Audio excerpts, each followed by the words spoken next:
It's definitely hard to find people who are qualified. I mean, anybody and their brother can go out and get some business cards and say they're a natural horseman, but it's definitely a bit harder to actually find somebody who is a quality horseman to work with, I would assume. Right. And to be perfectly honest with you, I'm not a certified natural horsemanship trainer. I have not gone through, Pirelli's program or anybody's program and become certified. My background is I went to Lamar Community College and graduated in 2002 from the horse training and management program. I then went out on my own and started bringing horses in for training.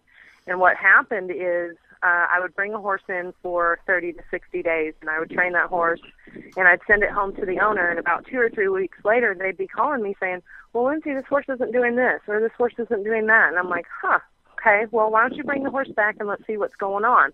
So I'd bring the horse back, and the horse would be exactly the same as the day that I left it, the day that I brought that horse home. And I'm like, okay, what am I missing here? Well, come to find out, it was the owner. The owner is doing things so much differently than I was that's why I decided to change the training program and not bring horses in anymore, and just help the owners to train their own horses. So essentially what I'm doing is teaching people how to train their own horses. That's really a unique perspective, and you're exactly right. There's so much of that the horse is going to perform differently based on where you position yourself in the herd hierarchy, and so it's a huge deal to be able to help the owner actually understand that. Right.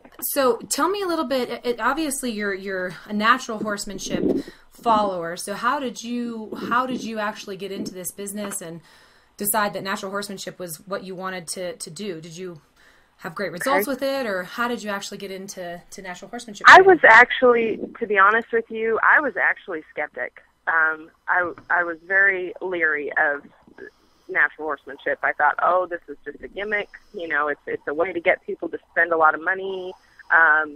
Until I'm not going to say any names because I don't want to promote one person over the other. But I was working at a barn, and they had a clinic, and they had a natural horsemanship trainer come. I was working with a client's horse that was boarding at the facility, who had absolutely no respect whatsoever.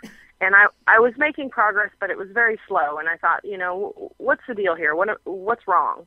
And this guy came out, and he showed me just a few things to establish myself more as a herd leader in that horse's eyes. And I couldn't believe the world of difference that it made.